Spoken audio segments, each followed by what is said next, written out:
Hi, folks. Good to be with you. It's Monday afternoon. I'm working from home today, getting caught up, and I just want to touch base on our decision to uh, postpone the awards event. So I ended up having the flu last week, and just watching what was going on, and with an abundance of caution, right? We didn't want to turn a celebration of all of our awards winners and all that, and put people in risk of getting the flu from one another at what should be a celebration, right? So in the this flu that's going around right now, the kind of the standard flu is kind of tough enough, right? So we thought that would just be prudent. So we appreciate your patience, and we'll get back to everybody on what the dates are going to be when we have them. Probably be more like in the May timeframe.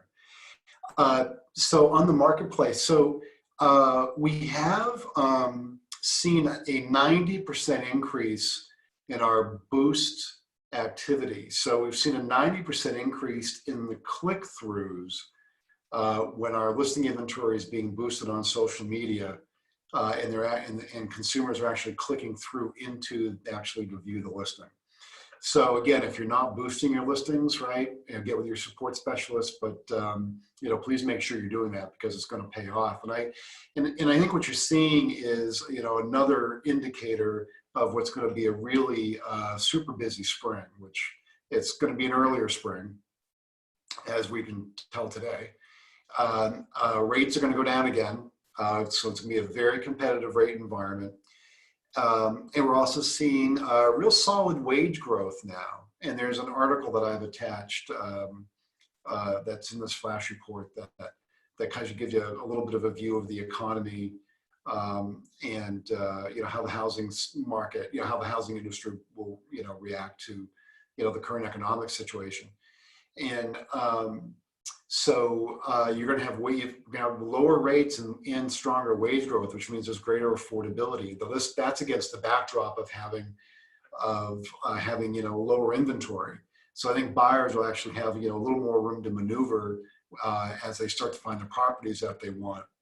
And so it'll be a very competitive spring, probably the most competitive spring for inventory that we've seen. Multiple offers will certainly be the order of the day.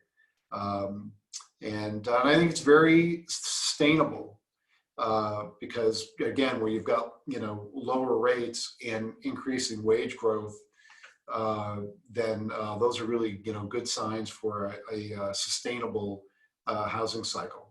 So the one thing about awards that we were able to not postpone is the Rocking the Listings training session that's being done by BH&G, and that's both Tuesday and Wednesday online.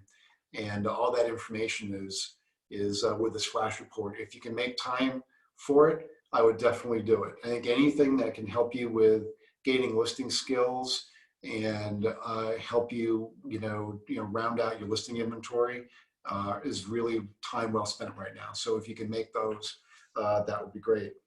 Also on the BH&G front, so BH&G partnered with a company called Move Guru. You might have seen that notice last week, and we've got a private label program called BH&G Moves.com, or BH&G RE Moves, excuse me.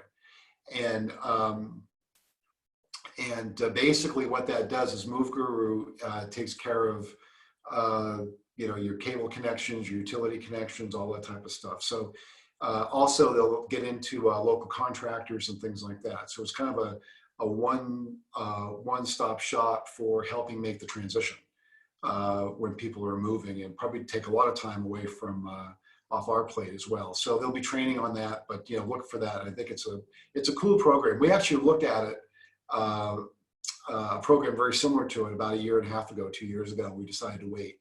And so we're excited that BH&G is launching that for us. It'll be a huge time saver, and it'll be another connectivity point to us, to our buyers and sellers. So look for that. On last week's business, we had 135 purchase and sales agreements for about 33 million in volume and about 88 listings. And I think we'll see next week those numbers will be increasing quite a bit. So that's it from here. You guys are all amazing. Have a wonderful week. Take care.